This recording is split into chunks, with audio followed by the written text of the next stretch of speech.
안녕하세요. 노보스게러제 유빈입니다. 항상 제 손을 깨끗하게 유지해주는 1등 공신 스펙트럼 뉴트릴 장갑이에요.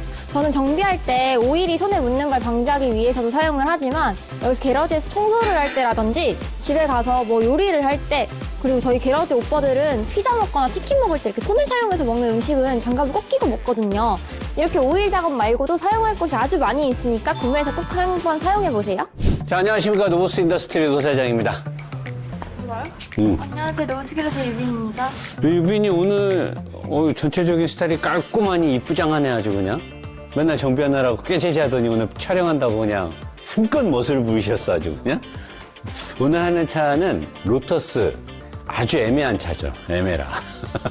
애매한 에메라라는데 이 차는 우리가 로터스 딜러십으로부터 협찬을 받았고 다른 그 딜러십 뭐 토요타, 렉서스, BMW 우리가 뭐 아우디 많이 받아봤잖아요. 포드부터 해서 조건이 많이 까다롭습니다. 일단은 제약이 좀 있어요. 중국에 대한 폄하 발언을 할 수가 없고요.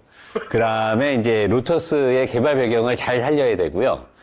왜냐면 지금 우리나라에 과거에 한 10수년 전에 로터스가 양재동 쪽에 들어왔다가 이미 한번 아사리판이 나갔고 철수를 했고 그때는 영국 브랜드였고 지금 이제 GD 자동차 산하로 로터스가 들어갔죠. 볼보도 들어갔고 벤츠의 지분도 상당 부분 GD 자동차는 지금 지리게 잘 나가고 있단 말이에요. 거기에서 나왔는데 사람들이 이제 이 로터스 본연의 브랜드나 로터스의 어떤 차량을 만드는 철학이나 얘네들의 기술을 다만 중국이라는 것으로 막 까대는 사람들이 있어요. 그건 사실 잘못된 거죠. 뭐 GD 자동차가 규모가 있기 때문에 로터스라는 영국의 수제 스포츠카를 만드는 회사를 인수한 건 그건 잘한 거잖아요. 브랜드가 사브처럼 없어질 뻔했는데 그런 걸 했는데 그걸 막 타니까 이런 제약이 있는데 그럼에도 불구하고 저는 그냥 소신 발언하겠다. 그래서 왜냐면 딜러십에서는 얘기를 가급적 삼가해달라고 하는데 안 할 수밖에 없는 게 플랫폼이 제가 로터스를 좀 알잖아요. 노 사장이 어렸을 때 에스프리라는 로터스 스포츠카를 좋아했고 예전에 션 코넬이 아주 옛날에 007 전성기 때 007 영화에도 로터스 차는 많이 나왔었단 말이에요. 그리고 엘란, 기아 엘란도 원래는 로터스 엘란이라는 차고 그 다음에 제가 XG, 그 다음에 뭐 에보라 그 다음에 알리스 등등 수동으로 그 차 리뷰를 한창기에 노 사장이 울트라인 초창기 때 리뷰를 많이 했기 때문에 로터스라는 브랜드를 제가 좋아하고 로터스가 어떤 아이덴티티를 갖고 차를 만드는지 알기 때문에 GD가 로터스를 인수하고 나서 이렇게 나온 요 에메라 그 다음에 요거 말고 SUV 뭐 무슨 머시기 또 있어? 그 에버랜드가 뭔가 하나 있는데 뭐 그것도 있고 많이 있는데 이거는 사실 로터스에서 만들 법한 차는 아니죠. 로터스의 스포츠카의 정신이라든가 에어로다이나믹, 뭐 핸들링이라든가 이런 것들이 로터스의 기술진의 노력이 대거 들어간 건 느껴집니다. 근데 플랫폼은 제가 봤을 때 GD 자동차가 차를 워낙 많이 만들고 있고 지금 뭐 엄청난 규모잖아요. 전 세계적으로 규모 면에서는 엄청나기 때문에 그들이 갖고 있는 플랫폼 뭐 엘렉트릭 무슨 아키텍처를 쓴다라고 하는데 제가 봤을 때는 이 플랫폼이 GD 자동차의 대부분의 차에 적용되는 플랫폼일까는 아닐 것 같아요. 왜냐면 플랫폼이 되게 비쌉니다. 되게 비싼 플랫폼을 썼어요. 이 플랫폼은 어디서 우리가 볼 수 있냐? 첫 번째로 람보르기니 우루스. 제가 리뷰했던 그 람보르기니 우루스 SUV 슈퍼카 있잖아요. 똑같습니다. 이런 구조로 돼 있어요. 뒷바퀴도. 그 다음에 뭐 Q8. 얘네들하고 또 그래서 운전을 해보면 굉장히 익숙합니다.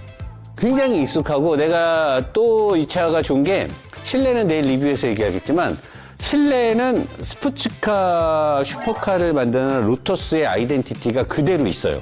얘는 또 추가 옵션이 들어가서 실내 옵션 핸들 뭐 이런 것들이 딱 그냥 슈퍼카 수제 제작차처럼 생겼어요.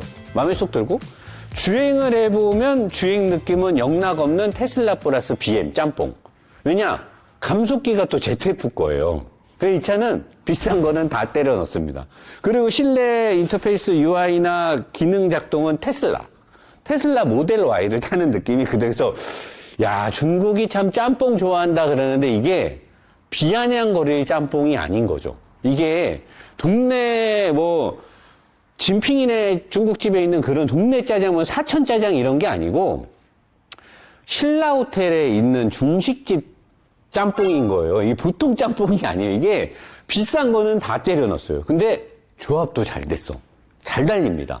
감속기가 저는 처음에 느낌으로 딱 달릴 때 테슬라다. 테슬라 빌이다. 이 느낌은 딱 테슬라다. 아, 이거 잘 됐다. 딱 걸렸어. 내가 BMW 대비해서 아쉽다고 까이지하고 쐈어. 쐈는데 원래 테슬라 감속기가 되게 좋잖아요. 우리나라나 다른 뭐 벤츠나 이런 걔네들 거보다 테슬라 감속기가 모터도 좋지만 감속기가 좋은데 테슬라 감속기의 단점이 140이 넘어가면 전비가 급격하게 떨어져요. 근데 내가 BMW 전기차를 타면서 칭찬했던 게 160에서도 전비가 많이 안 떨어지는 게 그게 감속기 기술이에요. 감속기가 속도가 빨라지면 이게 꽃갈콘 모양으로 돼 있어서 기어를 한쪽으로 밀거나 당기기 때문에 속도가 빨라지면 빨라질수록 감속기 내부에 회전 저항값이 되게 커져요. 그래서 열이 많이 나고 감속기의 효율이 떨어지는데 ZF나 게트락에서 공급하는 BMW 애들이 쓰는 감속기가 되게 좋거든요. 그리고 얘가 필링은 딱 테슬라 필링인데 주행 느낌이. 근데 가만히 보니까 전비가 안 떨어지는 것으로 보아서는 굉장히 좋은 감속기가 들어간 거죠. 그래서 여기 하체를 보면 에어스프링 딱 진짜 우루스나 파나메라 느낌의 딱 그 느낌을 줍니다. 근데 브랜드가 조회에도 안 나와요. 이게 어디 건지 모르겠어. 메이드 인 차이나와 메이드 인 코리아가 군데군데 댐퍼랑 스프링에 찍혀 있어요. 알 수 없는 거죠. 알 수 없는 건데 어쨌든 우리나라도 참가를 한 건지 위탁 생산을 한 건지 모르겠는데 뒤에 댐퍼는 코리아가 또 찍혀 있거든요. 근데 딱 보기에는 컨티넨탈사의 댐퍼랑 비슷하게 생겼어요. 위에 있는 이 챔버를 봤을 때도 벤츠나 파나메라 애들이 쓰는 그 공법에 이 챔버를 넣어놨어요. 그리고 여기 휠하우스가 다 알루미늄으로 돼 있고 인사이드 패널, 메인 패널은 스틸이에요.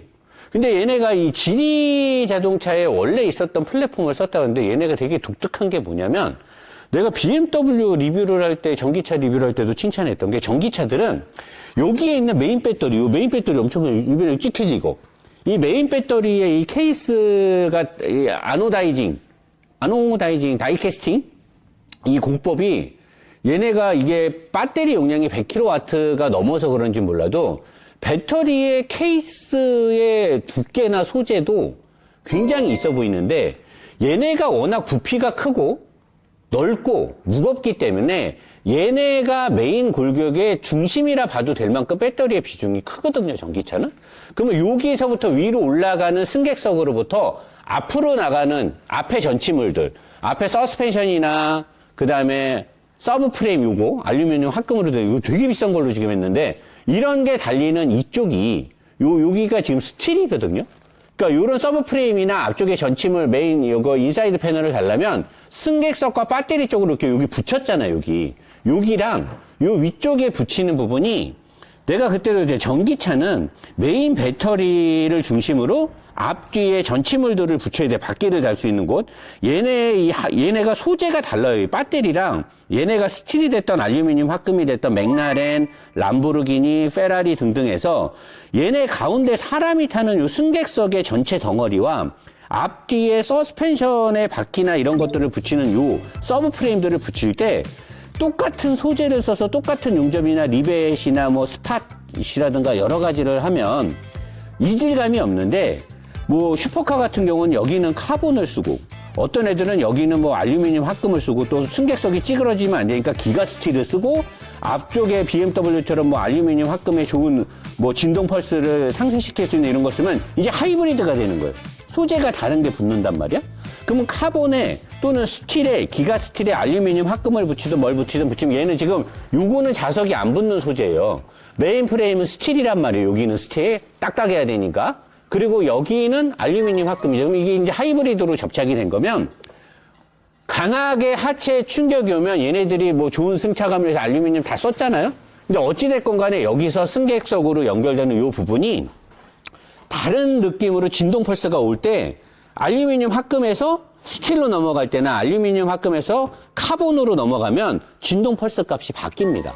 하이브리드 셰시이기 때문에. 그러면 그걸 운전자가 느껴요. 그래서 슈퍼카들을 타면 독특한 그 느낌을 주는 게 그래서 그런 건데 대부분의 전기차는 과속 방지턱이나 어디를 지나면 내가 앉아있는 이 바닥과 이 덩어리를 중심으로 해서 서스펜션의 이 움직임 말고 여기가 결합된 부분에서의 다른 느낌, 그러니까 진동 펄스가 오다가 뭔가 딱 변환되는 값이 있어요.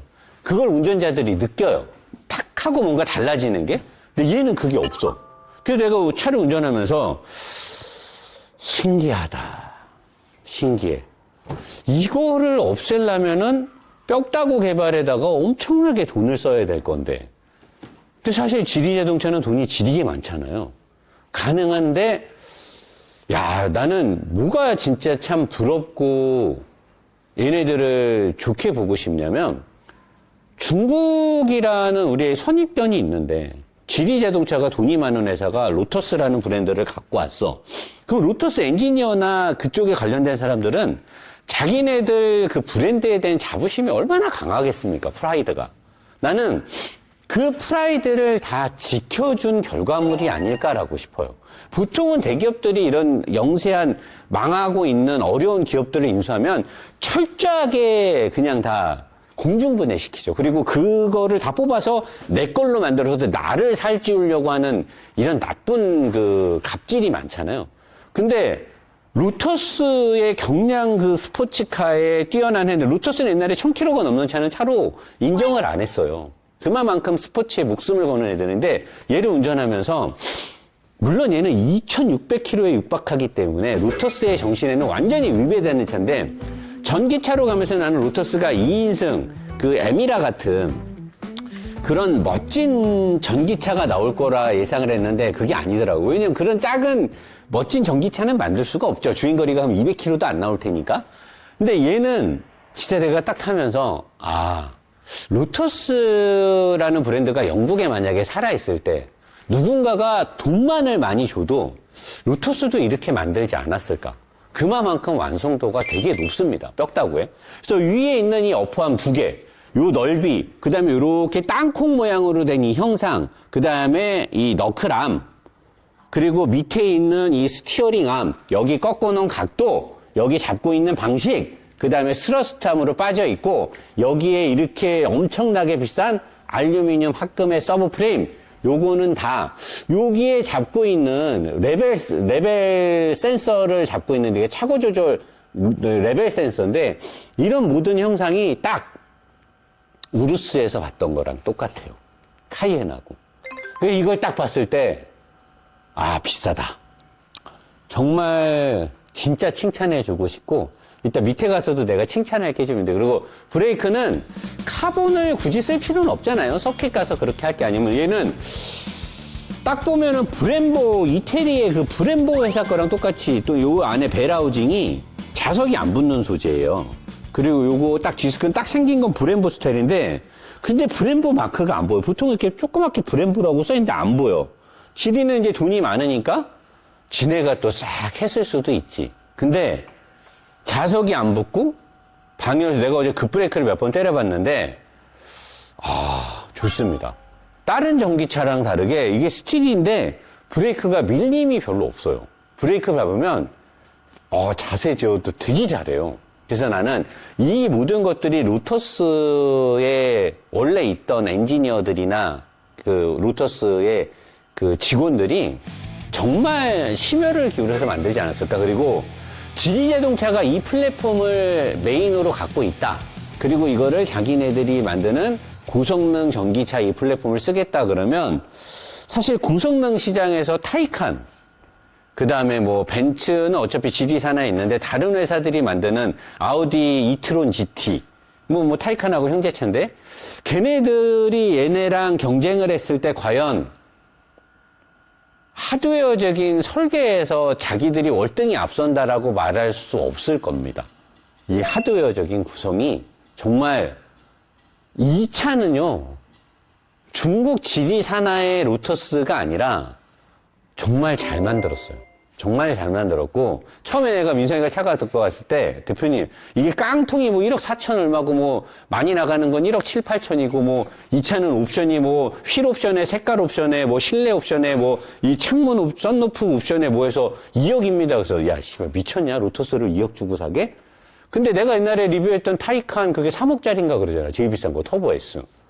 걔가 물론 얘보단 빠른데, 이거 2억이면 나는 로터스라는 브랜드만으로 봤을 때는 사실 모양은, 옆모양은 사실 아이오닉 6 이렇게 눌러놓은 것 같아가지고 별론데, 뒷모습이 예술이에요. 그리고 150에 되면 DRS 뒤에 날개 올라오는데, 진짜 멋있습니다. 달릴 때. 그리고 달릴 때 엄청나게 막 안정감을 이렇게 가지는 못하더라고요. 왜냐하면 이 서스의 구조가 앞으로 이렇게 텐션 스트럿이 빠져야 되는데 텐션 스트럿을 일로 빼려면 앞에가 얘네가 이 차체의 구조를 앞바퀴를 끝까지 갖고 왔는데 앞쪽으로 텐션 스트럿이 이렇게 나가면 이제 엄청난 차가 완성이 되는데 그러려면 이 앞쪽으로 서브 프레임이 다 나가야 돼. 그러려면 일반적으로 대량 생산을 하는 지리자동차의 일반 전기차 플랫폼에서는 완전히 다른 플랫폼을 또 만들어야 되는 거예요. BM 애들은 원래부터 그렇게 만들었으니까 그렇게 하는데 얘네들은 그냥 범용성이 넓은 폭스바겐 그룹의 아우디 이트론 GT나 그 다음에 타이칸은 근데 또 위에가 이렇게는 안 돼 있는데 어쨌든 우루스라든가 얘가 원래 SUV가 먼저 나왔을 거예요. 로터스에서. 맞지, 민성아? 그 SUV가 먼저 나왔을 때 그 SUV 이름이 뭐더라? 네 글자던데? 엘렌트란가? 엘레트란가 뭔가 아무튼 뭐 에버랜드 같은 비슷한 이름인데 걔를 만들 때 카피 목표치가 아마 우루스나 그 카이엔이 아니었을까 싶어요. 그래서 걔를 만들어 놓고 그거를 이제 좀 납작하게 만들어서 얘니까 그게 그대로 온 거죠. 그게 그대로 와서 이게 이제 스티어링을 돌리면 얘가 돌아갈 때 얘가 이렇게 움직이거든요.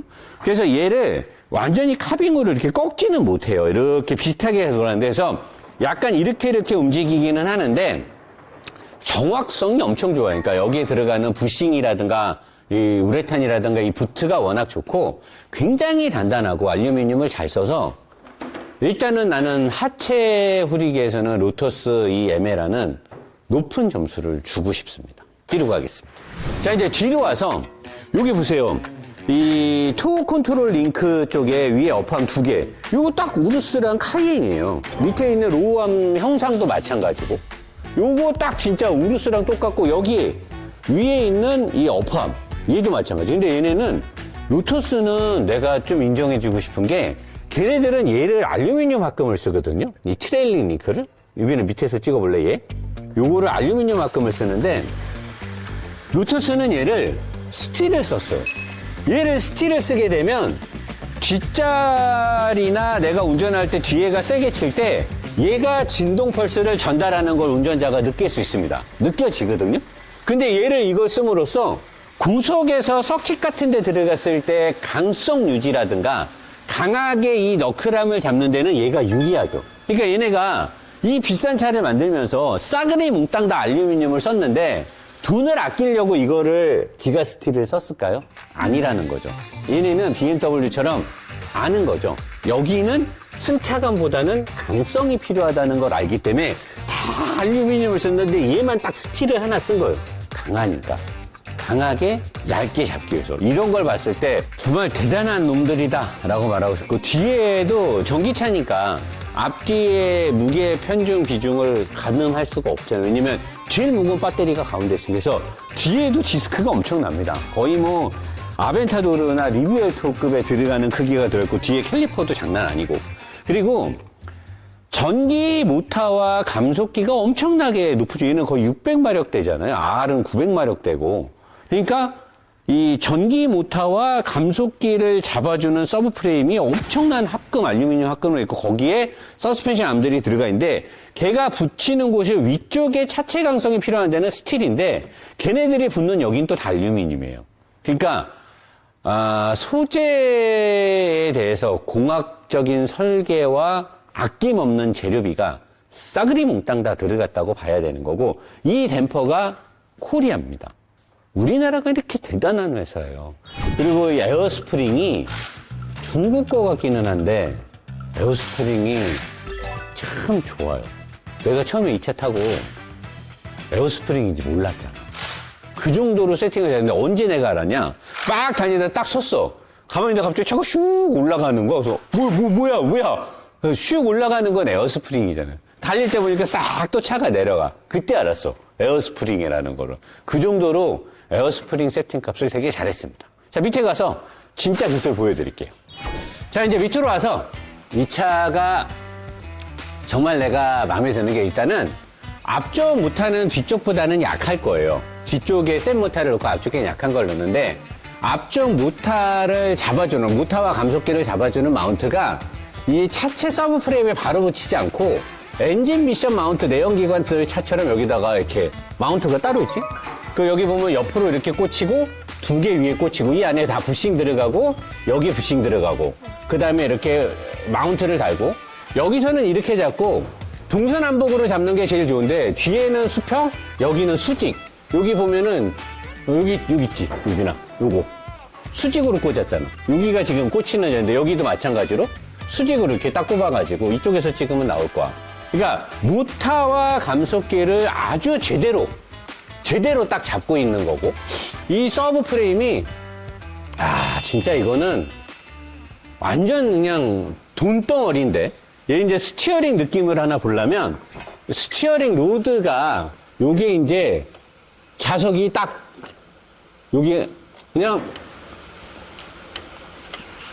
좋댔네. 얘네가 여기까지는 생각을 못 하는구나. 로터스가 고급차를 만들어 본 적이 없어서 스티어링으로부터 이 렉앤피니어까지 꽂히는 이 로드를 원래는 고급차들은 이 로드를 알루미늄을 쓰는데 얘네는 스틸에 써가지고 요게 이제 다 두 개 다 스틸인데 원래는 저런 거를 이제 알루미늄으로 써줘야 좋은데 아쉽다. 이게 이제 로터스가 그렇게 얘기해달라 그랬어. 나쁘다라고 얘기하지 말고 아쉽다라고 얘기를. 상당히 존나게 아쉽네요. 이거 아주 그냥. 자, 이제 서스펜션에서 아까 내가 얘기했단 말인데 유빈아, 너 서스펜션을 딱 보면 무슨 생각이 드냐? 딱 그냥 진짜 지극히 주관적으로 네가 딱 보는 걸로만 얘기해봐. 딱 보면 무슨 생각이 들어? 딱 보면 몰라? 각도가 원래 이렇게 양쪽 같은 방향 앞으로? 그건 BMW. 근데 요건 이제 양쪽으로 갈라진 건 제가 처음 보는 것 같은데. 그치, 너는 처음 보겠지. 네. 넌 처음 보지. 보통은 이렇게 돼 있지. BMW는 특히 이렇게 많이 꺾어놓고. 근데 내가 가끔 미국 차나 다른 차들 얘기할 때 원래는 이렇게 돼 있어야 스포츠성이 좋고 그다음에 코너를 돌아갈 때 로면 홀딩성이라든가 직진 느낌이 좋은데 미국 차나 간혹 아우디 계열 폭스바겐 이런 애들 보면 얘는 살짝 왜냐면 요 스러스트함으로 빠졌을 때 얘를 대각선으로 꽂게 되면 얘가 역할 수행하기가 되게 어려워. 얘를 뒤로 뺀다는 거는 앞쪽에 서스펜션의 서브 프레임을 이렇게 크게 안 만들고 이렇게 만들면서 동작의 부드러움이나 이런 것들을 도모하고 각 바퀴의 독립성에 또 얘가 많은 영향을 주거든. 이 바퀴의 독립성도 되게 이렇게 하면 유리한데 얘를 앞으로 빼면 텐션 스트럿, 얘를 뒤로 이 스티어링 암을 중심으로 뒤로 갖고 가면 스러스트함이 되는데 얘 스러스트함을 이렇게 꽂게 되면 핸들을 돌렸을 때 얘가 버티는 힘이 달라지기 때문에 되게 어색해져 차가. 그러니까 얘를 뒤로 뺀다는 건 얘를 수직으로 꽂거나 아예 보통 이제 단수가 낮은 애들은 옛날에 우리나라 G90이나 다른 차들 아우디 중에 좀 평범했던 차들 보면 이게 둘 다 수직이야. 그러면 바퀴가 움직일 때 되게 평범하고 부드럽게 움직이는데 이제 고성능으로 가면서 뭐 아우디에서 또는 뭐 파나메라에서 이런 애들이 이제 이런 서스 구조를 갖고 차를 스포츠하게 만들라니까 어떻게 해야 되냐? 일단 스티어링 암은 무조건 각도를 줘야 돼. 이렇게 피벗의 각도를 공격적으로 줘야지만 핸들을 꺾을 때나 직진을 할 때 얘가 이렇게 캐스터각이 있어야 쭉 그 할리 데이비슨 앞에 포크 앞으로 나가듯이 얘를 앞으로 해줘야 직진 안전성이라든가 코너를 돌 때 스포츠성이 생기고 얘를 같이 따라가게 되면 핸들이 어색하게 움직이니까 얘를 역캐스트를 주는 이유는 뭐냐? 핸들을 틀었을 때는 얘가 이 틀어져 있는 캐스터 각으로 스포츠하게 싹 들어가고 다시 복원이 됐을 때는 얘가 이제 역할을 해. 얘가 역할을 해서 돌아올 때도 스포츠성을 갖고 돌아와. 그래서 BMW는 두 개 다 날카롭게 캐스터 각을 주면 틀었을 때랑 감길 때 느낌이 달라. 근데 얘네들은 틀었을 때랑 감길 때 느낌이 비슷해. 둘 다 강하게 잡고 자유도도 주는데 그렇다 하더라도 두 개를 스포츠를 주는 것만큼의 스포츠성은 못 따라가지. 근데 얘도 상당히 강점이 있는 거야. 두 개 다 이렇게 꽂는 애들이 있고 조금 신경 쓰는 애들이 하나만 꺾어.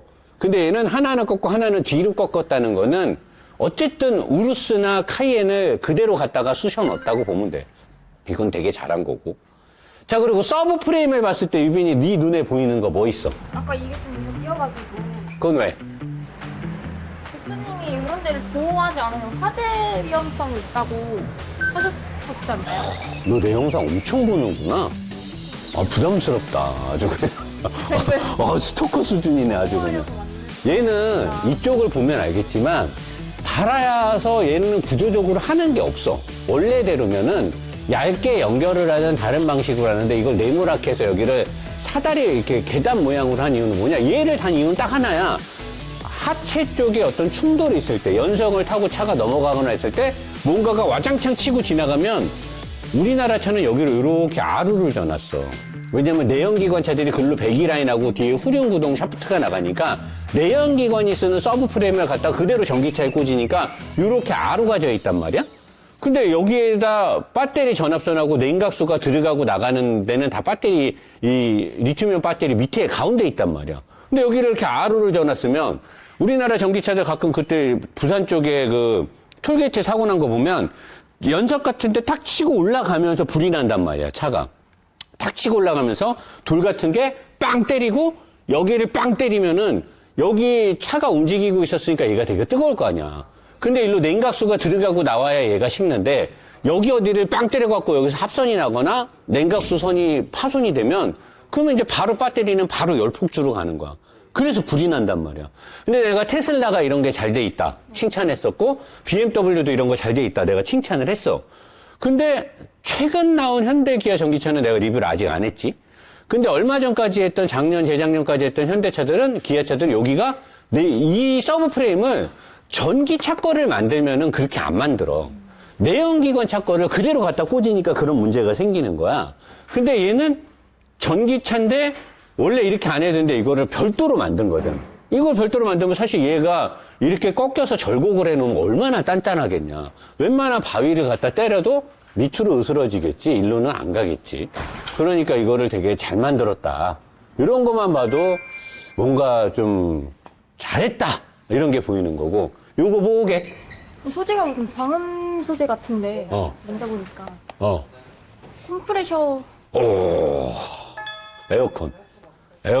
딱 봐도 그렇게 생겼잖아. 에어컨 컴프레셔를 왜 쌌는지 알아? 소리가 시끄럽게 들리고 그렇지. 얘가 움직이면 그 소리가 나지. 에어컨 컴프레셔는 움직이면 무조건 소리가 난단 말이야. 전기차니까 가만히 서 있을 때 얼마나 조용하겠어? 엔진이 안 도는데? 근데 여름에든 조금 따뜻한 날씨에 에어컨 컴프레셔가 돌아야 되고 얘네들이 아마 집행 방식을 직접 팽창식 방식으로 얘를 냉각을 도와준다라고 하면 아주 뜨거울 때나 이럴 때 그러면 만약에 집행 방식을 쓴다라고 하면 냉각수만 들어가고 나가는 방식이 아니라 얘네가 냉매를 활용해서 냉각수 물을 아마 시원하게 만들 거라고. 그러니까 얘가 자주 돌아야 돼.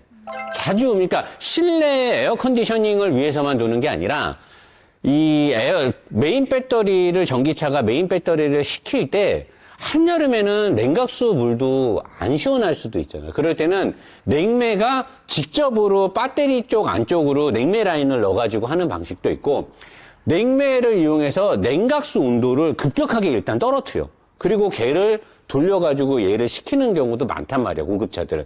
그러니까 얘도 아마 차값이 있으니까 그 방식을 썼을 거야. 이거를 확인하려면 위에를 뜯으면 되는데 귀찮더라고. 아까 봤지? 뭐, 우리가 뭐, 로터스에서 돈 10원 받은 것도 없고. 아니, 모르지 또. 민성이가 차 갖고 왔는데 제가 또 혼자 개인 계좌로 받았을 수도 있고. 근데 위에는 왜 안 뜯었냐면, 그냥 뜯었다 잘못될까봐. 좀 진짜 그래. 손대기가 그 뭐냐, 핀 부러져봐. 로터스에서 우리 소송 걸면 어떡할 거야. 차 이거 2억인데. 여러분, 내가 진짜 돈 때문에 안 뜯고 그런 놈은 아닙니다. 진짜. 뜯기 귀찮아서 안 뜯은 거예요. 귀찮아서. 자, 여기 보면 프레임이 장난 없어. 이게 내가 볼 때는 절벽에서 떨어뜨려도 승객석이 아마 멀쩡할 것 같아. 프레임 엄청 잘 만들었고 나는 배터리 케이스가 진짜 이건 이 전쟁 나면 이거 아마 무기로 뜯어가도 되지 않을까? 배터리, 이게 CATL이거든? CATL의 최상급 버전이 들어간 것 같아, 보니까. 배터리가, 와, 여기 옆에 케이스 봐봐, 여기. 이런 데 보면, 이 진짜 이 배터리 값이 한 1억 하지 않을까 싶어. 이 정도면.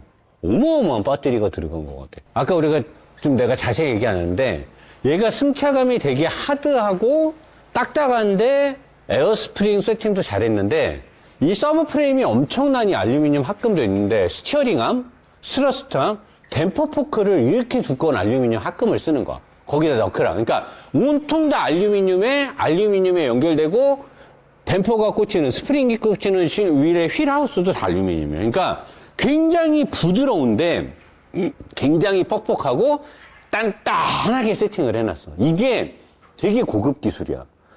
부드럽고 진동 펄스에 좋은 소재를 다 때려 넣으면서도 이렇게 해놓으면 이제 벤틀리나 뭐 벤츠나 아우디 A8처럼 너무 낭창낭창해서 내가 싫어하는 느낌이 나와야 되는데, 얘는 파나메라나 이런 좀 이렇게 고성능 차들의 세팅 방식을 다 얻어가지고, 그러니까 얘네들이 이런 필로볼이라든가, 아마 얘는 여기를 필로볼을 썼을 거라고. 그러니까 이런 것들을 되게 잘해서 부드러운데 딱 잡아주게 세팅을 해놓은 거야. 이게 내가 제일 좋아하는 세팅이야. 내가 그래서 처음에 에어스프링인지 몰랐던 거야. 진짜 이건 잘 만든 거야. 뒤로. 자, 이제 뒤로 와서는 얘네가, 나는 테스트를 안 해봤는데 충방전을 되게 빠르게 할 수 있는 되게 효율과 냉각 성능이 좋은 배터리를 썼다고 하더라고. 보면 이제 중국말이 존나게 써 있어요. 그래서 무슨 말인지 알 수가 없다. 내가 한자에는 약하기 때문에. 근데 CATL에서 아마 제일 좋은 배터리에 들어간 것 같고, 뭔가 이렇게 꽂혀져 있는 게, 이 충방전 뭐 인버터 컨버팅 시스템에 관련돼서 뭔가 좀 되게 단아한 느낌이 들어. 단아한 느낌이 들고, 스테빌라이저의 요 브라켓도 아우디 계열에서 많이 보던 형상 같지 않냐, 유빈아? 제가 그것까지 기억을 못해서. 너가 못하면 내가 말한 게 신빙성이 없는데.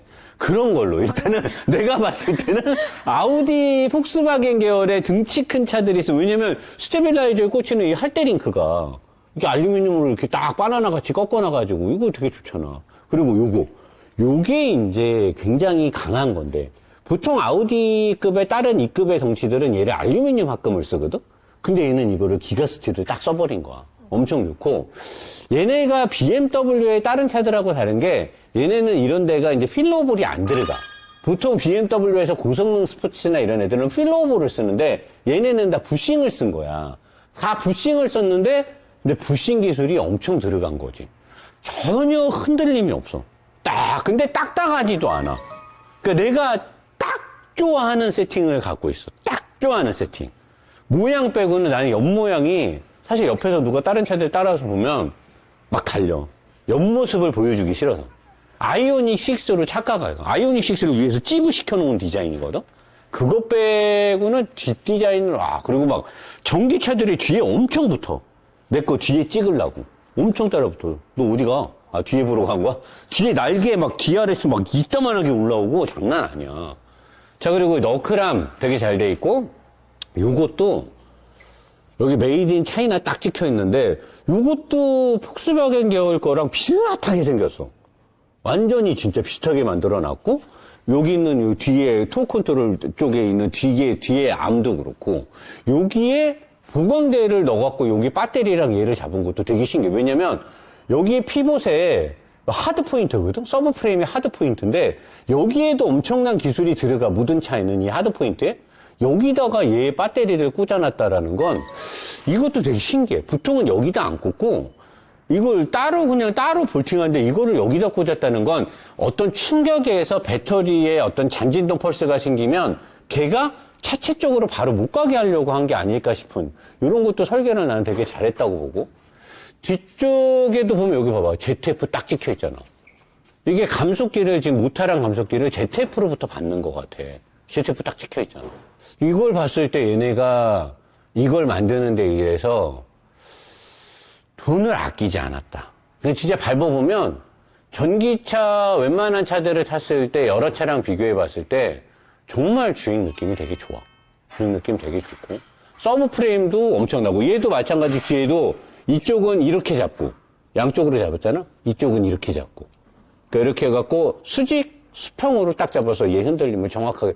얘는 가속할 때 앞쪽에 구동이 세서 싹 밟으면 앞쪽 모터가 돌 때 그 느낌은 싹 들어오거든. 근데 그게 타이어에도 영향이 있는 것 같아서 어느 구간에서 밟으면 또 안 들어와. 어느 구간에 밟으면 들어오고. 그리고 나머지 좀 단점들이 몇 개 있어, 운전을 해보면. 그거는 내가 뭐 내일 리뷰에서 얘기할 거고, 여기 댐퍼에 보면 메이드 인 코리아 찍혀 있잖아. 없어요. 이런 대단한 로터스의 2억에 준하는 전기차 스포츠카에 우리나라 회사에서 회사명이 안 들어갔어. 여기에 노보스 딱 찍혀 있으면 좋네. 나 완전. 노보스에서 댐퍼를 제공한다. 뒤에 에어스프링 되게 좋아. 되게 좋고. 유빈이 어때? 전기차 오랜만에 이런 빠른 거 보니까 어떤 느낌? 너무 신기하기도 하고 어제 홈페이지에서 좀 봤거든요. 음. 근데 요 밑 버전 R 모델은 막 900마력이 넘더라고요. 제로백 막 2.9초에 막 2단 감속기 막 쓰고. 7초인 것 같아요.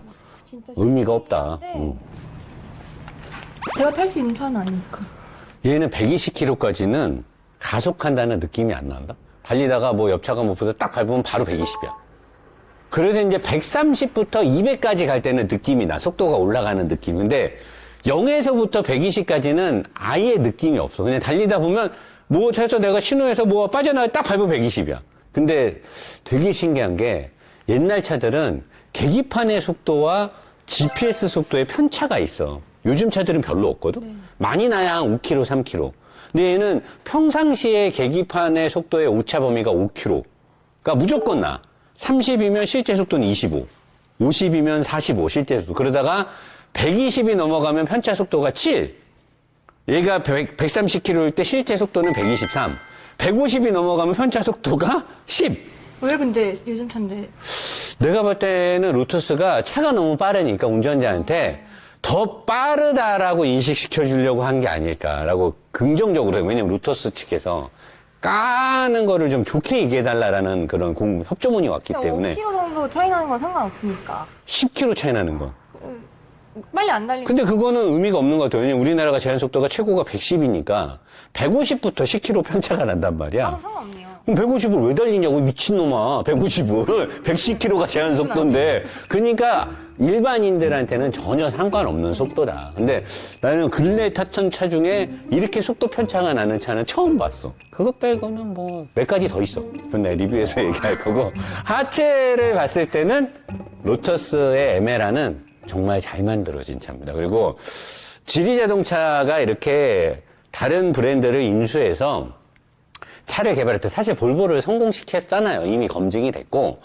로터스를 가져갈 때도 저는 사실 남들은 뭐 다른 옛날 그 당시에 우려 섞인 말들이 많이 나왔지만 저는 잘 됐다라고 생각을 했어요.